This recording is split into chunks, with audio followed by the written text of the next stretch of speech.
28 जानेवारी 2026 रोजी बारामतीमध्ये झालेल्या भीषण विमान अपघाताने संपूर्ण महाराष्ट्र सुन्न झाला आहे।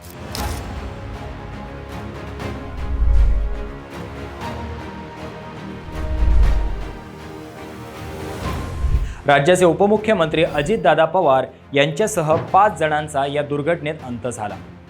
आज या घटनेचा तपास करणाऱ्या DGCA आणि AAIBच्या रिपोर्टमध्ये अनेक धक्कादायक खुलासे झाले आहेत, पण सर्वात महत्त्वाचं आहे ते प्रत्यक्षदर्शींचे जबाब।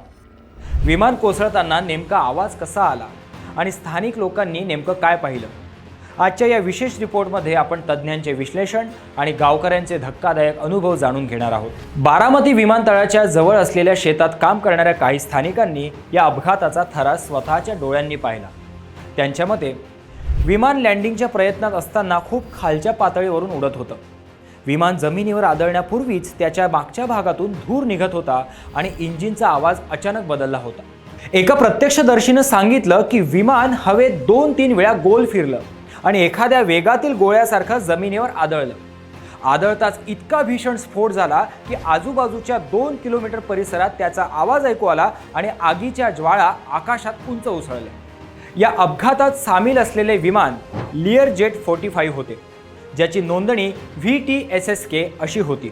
हे विमान 2010 मध्ये तयार झाले असून त्याची देखभाल म्हणजेच मेंटेनन्स रेकॉर्डनुसार योग्य होती। 10 सप्टेंबर 2025 रोजी याचे ARC म्हणजेच एअरवर्दीनेस रिव्ह्यू करण्यात आले होते, जे 14 सप्टेंबर 2026 पर्यंत वैध होते। विमानाने उड्डाणापूर्वी फक्त 85 तास आधीच आपली तांत्रिक तपासणी पूर्ण केली होती। तरीही स्थानिकांनी पाहिलेली आग आणि हवेतील असंतुलन हे इंजिनमध्ये पक्षी धडकल्यामुळे किंवा इंजिन गळतीमुळे झाले असावे का, याचा तपास आता सुरू आहे। नागरी विमान वाहतूक मंत्री राम मोहन नायडू यांनी या प्रकरणावर तातडीनं भाष्य केलं आहे। त्यांनी सांगितलं की DGCA आणि AAIBचे पथक घटनास्थळी असून ब्लॅक बॉक्स विश्लेषणासाठी पाठवण्यात आलं आहे।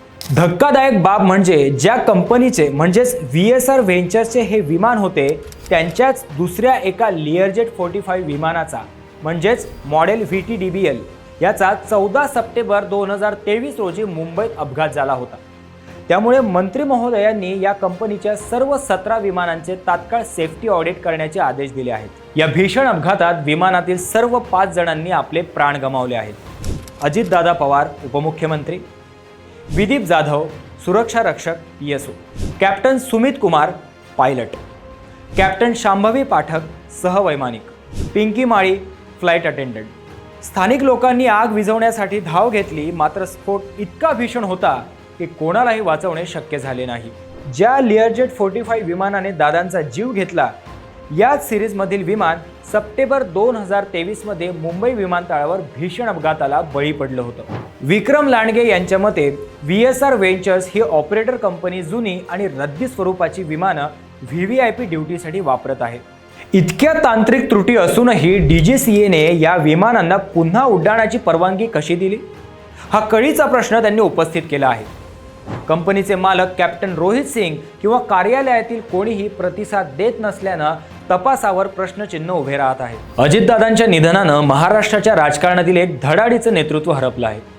स्थानिकांनी दिलेल्या माहितीनुसार विमानाला हवेतच आग लागली होती आणि हे जर खरं असेल तर हा मोठा तांत्रिक निष्काळजीपणा असू शकतो। आता सरकार यावर काय कारवाई करणार हे पाहणं महत्त्वाचं ठरेल। या सगळ्या प्रकरणाबद्दल तुम्हाला नेमकं काय वाटतं, कॉमेंट्समध्ये नक्की सांगा। ही माहिती जास्तीत जास्त लोकांपर्यंत पोहोचवण्यासाठी व्हिडिओ शेअर करा आणि अशाच घडामोडींसाठी आमच्या चॅनलला सबस्क्राईब करा। धन्यवाद।